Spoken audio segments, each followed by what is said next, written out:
Welcome back to the second half of the endocrine system review. So I'm just going to glide through to the slide where we left before. So we left at the parathyroid gland. So the parathyroid gland, every human being have about four. Some people have six, and they are called parathyroid because they are next to the thyroid gland. There are four encapsulated, where are you? Four encapsulated gland inside the thyroid. The main thing to remember that the parathyroid gland responds only to low levels of serum calcium. It is free of anterior pituitary influence. Again, repeating, the only stimulus for parathyroid gland to release parathyroid hormone is low serum calcium. It does not, it is free of hypothalamus or pituitary influence. They are about the size of a pea and it looks like jelly beans, so they are gelatinous. And as I said, some people don't have them actually as a parathyroid here, but they have them in their chest as well. So it is the main regulator of calcium metabolism. Again, it responds to low level of calcium, and the way it raises calcium level is via a number of pathways. The main pathway is actually in the bones. So PTH urges or makes the osteoclast. Again, remember the C for cat, so chipping away. It acts on the osteoclast to chip away extra calcium from the bone. So that's why PTH increases bone resorption and inhibits bone formation, meaning if you have a lot of PTH circulating, in case of an adenoma, it might lead to osteoporosis. It also acts on the kidneys to convert vitamin D because vitamin D is important for the absorption of calcium from the GI, and also on the GI because of the vitamin D as well. You need to increase absorption of calcium from the gut. Moving on, the adrenal glands. So the name adrenal, as you can tell, is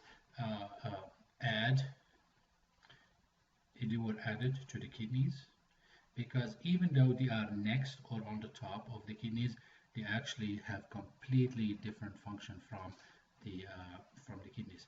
The other word is called the one way of remembering what does the adrenal does. Of course, the adrenal secretes adrenaline. It also releases epinephrine, and the old name for epinephrine is epinephros above the nephron, which is the kidney.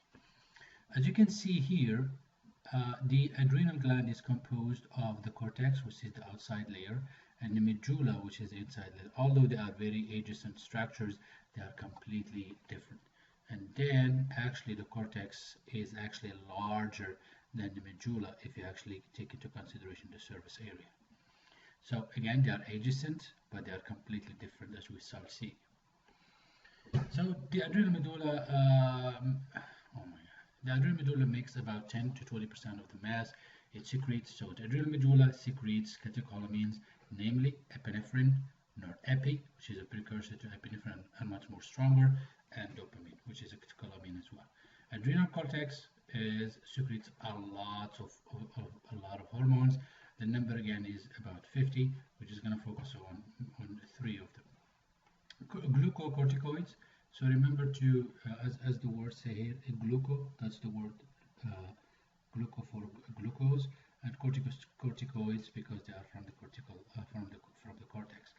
The big one is cortisol, extremely important for survival. Again, without cortisol, we won't be able to live. Mineralocorticoids, so aldosterone because it's responsible in the regulation of sodium and potassium. And androgens, you know what the androgens do. Glucocorticoids, the way I remember it is using the word big. actually I'm missing a B. It's actually BBIIG. Uh, B for blood pressure, because it's responsible for maintaining of blood pressure. The other B is actually stands for bones, because when you have a high level of corticosteroid, it leads to bone resorption and you are at risk of pathological fractures. I, anti-inflammatory. So cortisol has an anti-inflammatory effect, and the other I is also stands for immunosuppression. So we actually give corticosteroids for people who have lung and heart and all kind of transplant to calm down the inflammatory or the immune system. And G, of course, stands for glucose. It is critical to by the response to stress. Again, we cannot live if we cannot mount a response to stress. It inhibits protein synthesis and decreases peripheral glucose uptake in fasting stages. That's why it's called the counter-regulatory hormone. So when your blood sugar drops, you secrete, of course, glucagon and epinephrine as well as cortisol. So what it does, it blocks the peripheral tissue from uptaking glucose and have it available in the bloodstream. And the way it does that is actually goes to the, it can chop protein or make the body chop protein to use it for, to get glucose out of it, as well as using lipid to get glucose out of it. Helps maintain vascular integrity, again, the B for blood pressure. And it's at high levels, it functions almost as an aldosterone. So basically that's what it means by mineralocorticoid effects. It binds to mineralocorticoid receptors. And as I just mentioned, it contributes to lipid and nucleic acid metabolism. Just remember the acronym BBIG and you will be okay. Again, negative feedback system that I already talked about. Cortisol, why do I repeat this one time? So cortisol increases with hypoglycemia. I mentioned that. Burns basically any stress, be it bodily or emotional. So burns, infection, fever, anxiety, surgery. That's why now it makes a lot of sense for you now. If somebody in the hospital and they underwent surgery, we expect their blood sugar to be high because of the body interprets surgery as stress and cranks up the cortisol levels. That's why we put most of the people after surgery on an insulin sliding scale. Negative feedback, you're aware of that. So stress can be emotional, can be physical, and it actually begins with thought. The main thing I was going to say about the half-life of cortisol is about 90 minutes. It's about 90 minutes, and it's meant for short-term response to stress. Once the stress is over, it's gone. However, if we are undergoing chronic stress, when the response is chronic, it can be very detrimental. And I actually invite you to watch one of the videos that are on YouTube that says "Stress, the Silent Killer." I highly recommend it to watch it because it actually details how stress can be very detrimental because cortisol is being released all the time.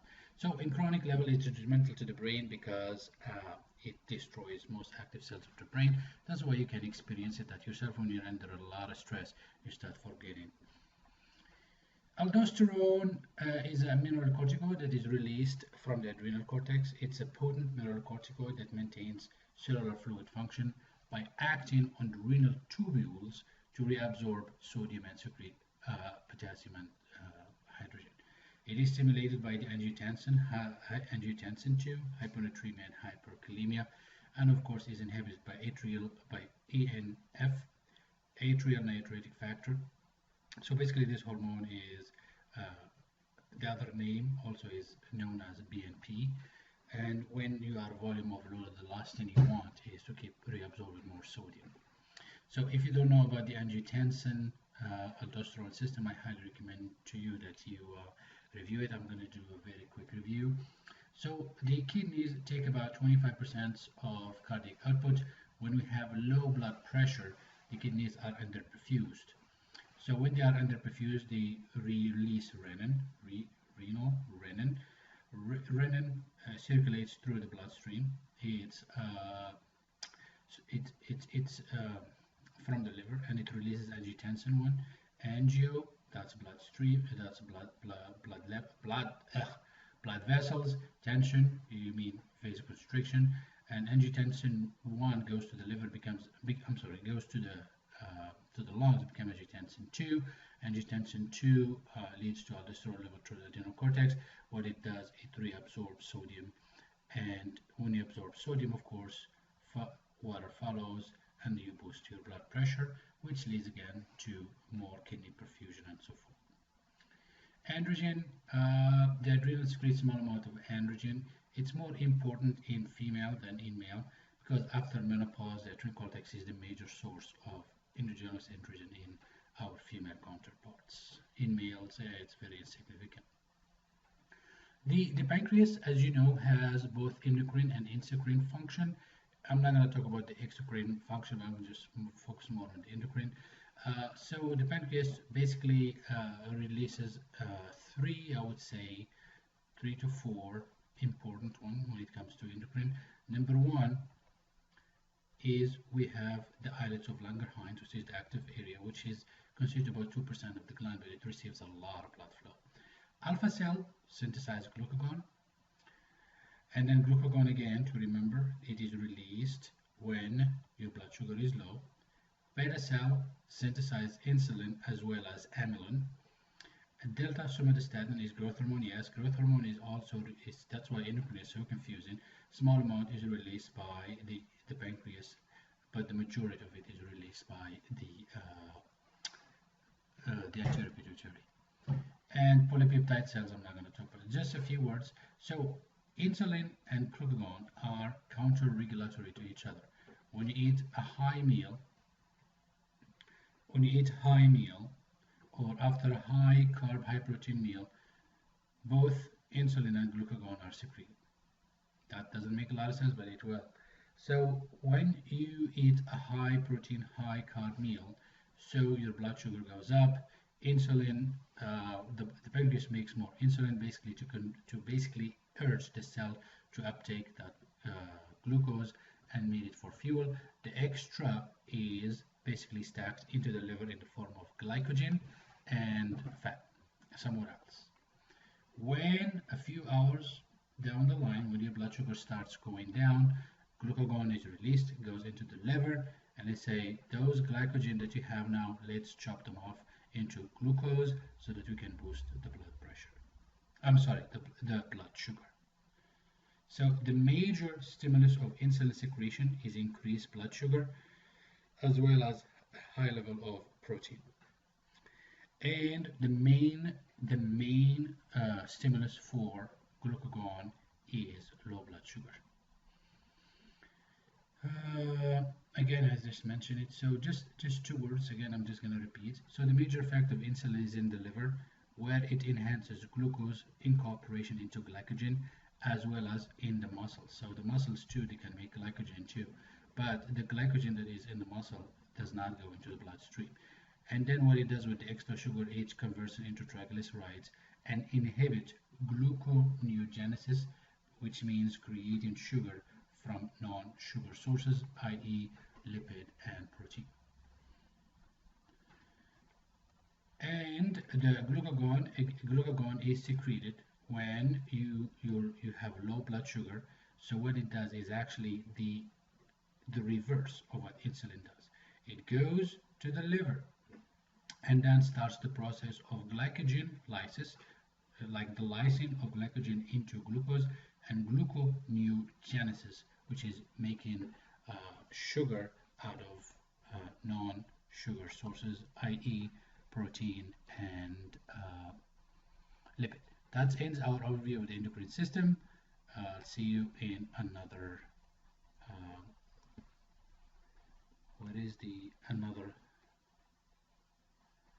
another presentation.